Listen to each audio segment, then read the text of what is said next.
तो हेलो, आज हम लोग पढ़ने वाले हैं digestion process in human short way में। थोड़ा सा छोटा वीडियो होगा ये। तो सबसे पहले क्या होता है कि इंजेशन प्रोसेस होता है। इंजेशन प्रोसेस, ये माउथ है हम लोग का। माउथ तीन तरीके के तीन सेलिवरी ग्लैंड्स रहता है माउथ में। तीन सेलिवरी ग्लैंड्स, तीनों सेलिवरी ग्लैंड जो होते हैं ग्लैंड्स, वो स्टार्च, जो फूड में स्टार्च होता है उसको सिंपल शुगर में कन्वर्ट कर देता है। उसके बाद और सिंपल शुगर में कन्वर्ट करने के बाद वो फूड को स्लिपरी बना देता है ताकि ओएसोफेगस को कोई रास्ता ना हो, मतलब कोई दिक्कत ना हो, नहीं तो फंस जाता है। और उसके बाद जब वो फंस जाता है तो हिचकी आने लगती हैं, तो इसीलिए कोई दिक्कत ना हो इसलिए बहुत स्लिपरी कर देता है और स्टार्च को, खाने में प्रेजेंट स्टार्च को सिंपल शुगर में कन्वर्ट कर देता है। उसके बाद ये ओएसोफेगस है, जैसे लंबी पाइप आप लोग देख रहे हैं, ये ओएसोफेगस है। इसको हम लोग फूड पाइप भी कहते हैं। इसी के रास्ते फिर जो स्टार्च होता है वो इधर जाता है। उसके बाद वो जाता है स्टोमच में। स्टोमच में गैस्ट्रिक ग्लैंड्स होते हैं, ये इसकी दीवार पे, ये जैसा कि आप लोग देख सकते हैं इधर पूरी आउटलाइन पे गैस्ट्रिक ग्लैंड्स होते हैं। गैस्ट्रिक ग्लैंड दो तरीके के जूसेस छोड़ते हैं, गैस्ट्रिक जूसेस और हाइड्रोक्लोरिक एसिड। तो जो गैस्ट्रिक जूसेस होते हैं वो क्या करता है कि गैस्ट्रिक जूस खाने में बहुत, जैसे खाने में सिर्फ एक ही तरीके के न्यूट्रिएंट्स नहीं होते हैं, बहुत सारे न्यूट्रिएंट्स होते हैं। तो कॉम्प्लेक्स सब्सटेंसेस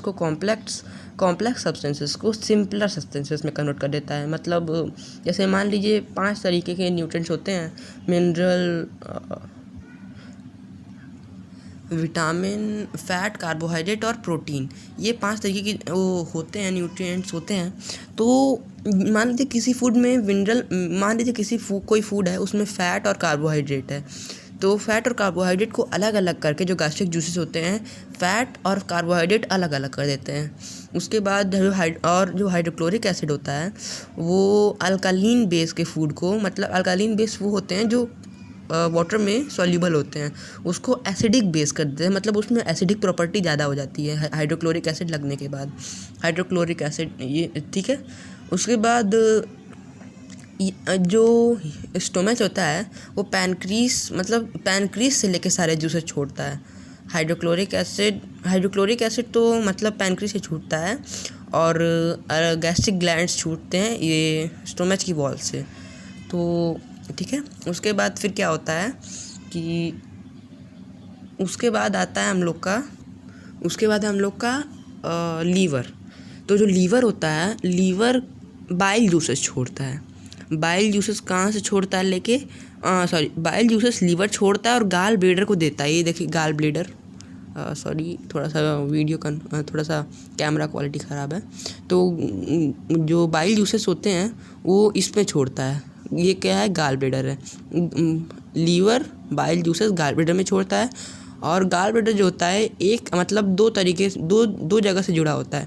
एक लीवर से जुड़ा होता है एक तरफ और दूसरी तरफ स्मॉल इंटेस्टाइन ये, ठीक है।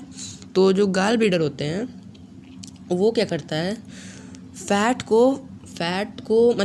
को फैट में कन्वर्ट कर देता है और ऑयल ड्रॉपलेट्स में कन्वर्ट कर देता है। वही ऑयल ड्रॉपलेट जब वाटर के साथ मिक्स होकर इम्यूल्सन होते हैं तो उस प्रोसेस को इम्यूलिफिकेशन ऑफ फैट कहते हैं। किस प्रोसेस को इम्यूलिफिकेशन ऑफ फैट कहते हैं? जो बाइल जूस होता है वो फैट्स को फैट में कन्वर्ट कर देता है, मतलब बहुत सारे फैट्स हैं उनको सिंपल सॉल्युबल सब्सटेंसेस फैट में कन्वर्ट कर देता है और ऑयल ड्रॉपलेट्स में कन्वर्ट करता है।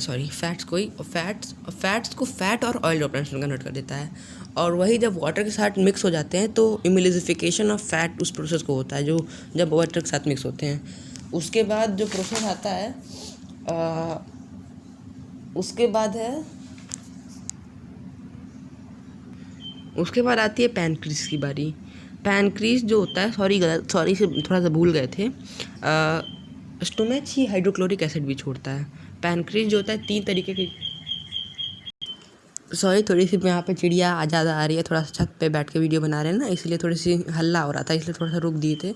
अब क्या होता है, पैनक्रीज जो होता है वो 3 तरीके के जूस छोड़ता है, ट्रिप्सिन, एमिलेज और लिपेसिस, ठीक है। ट्रिप्सिन, एमिलेज और लिपेसिस। ट्रिप्सिन को प्रोटीसेस भी कहते हैं। तो ट्रिप्सिन, एमिलेज और लिपेसिस। तो जो ट्रिप्सिन होता है वो क्या करता है कि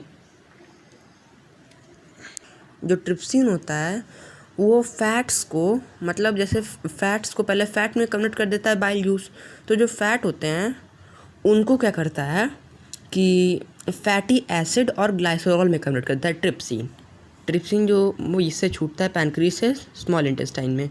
तो जो ट्रिप्सिन होता है वो क्या करता है कि फैट्स को फैटी एसिड और ग्लाइसरॉल में कन्वर्ट कर देता है। और फिर एमिलेज है वो प्रोटीन को अमीनो एसिड में कन्वर्ट कर देता है, प्रोटीन को अमीनो एसिड। और जो लास्ट में आता है लिपेसीज, वो हमारे स्टार्च को, जो फूड में प्रेजेंट स्टार्च होता है उसको, जैसे माउथ जो होता है वो स्टार्च को सिंपल शुगर में कन्वर्ट कर देता है, फिर वो सिंपल शुगर को लिपेसीज कार्बोहाइड्रेट में कन्वर्ट कर देता है। उसके बाद उसको एब्जॉर्ब करने के बाद, तो जैसा कि मतलब रुकिए आपको बता रहे हैं, स्मॉल इंटेस्टाइन में क्या होता है, बहुत सारे, एक नहीं बहुत सारे millions of numerous tiny finger like projection होते हैं। कुछ ऐसे छोटे ऐसे बहुत सारे होते हैं। स्टोमच है, मान लीजिए स्टोमच का एक थोड़ा सा टुकड़ा है, उसमें बहुत सारे ऐसे छोटे छोटे छोटे न्यूमरस ऑफ टाइनी प्रोजेक्शन होते हैं फिंगर लाइक, ठीक है, एकदम छोटे छोटे फिंगर जैसे टाइनी प्रोजेक्शन होते हैं। और प्रोजेक्शन क्या करते हैं कि जो खाना होता है जो स्टोमच में डाइजेस्ट हो जाता है, स्टोमच लास्ट है, ठीक है, इसके बाद डाइजेशन प्रोसेस नहीं होता है, इसके बाद बंद हो जाता है, इसके बाद इजेशन होता है। उसके इजेशन क्या होता है उसके बाद बताएंगे अभी, तो ठीक है। उसके बाद क्या करता है स्टोमच में बहुत सारे छोटे विलस होते हैं, मतलब विलस कहते हैं उनके, एक विलस को विलस कहते हैं और उनके समूह को विली कहते हैं। तो जो विली होते हैं वो एब्जॉर्ब कर लेते हैं खाने को, मतलब जितना भी खाना सॉल्यूबल सब्सटेंस में आ जाता है उसको एब्जॉर्ब कर लेते हैं वो विली सारे लोग एब्जॉर्ब कर लेते हैं। और हर एक विली एक बहुत ही अच्छे नेटवर्क ब्लड सेल्स, मतलब हर एक ब्लड सेल्स बहुत अच्छे से जुड़ा होता है। तो एक विली जाता है दूसरे ब्लड सेल्स, मान लीजिए विली है, ये ब्लड सेल है, विली जाता है ब्लड सेल को दे देता है फूड, तो वो जो फूड होता है वो फिर पूरे बॉडी में ब्लड सेल्स फैला देते हैं और बॉडी में फिर ताकत आ जाती है।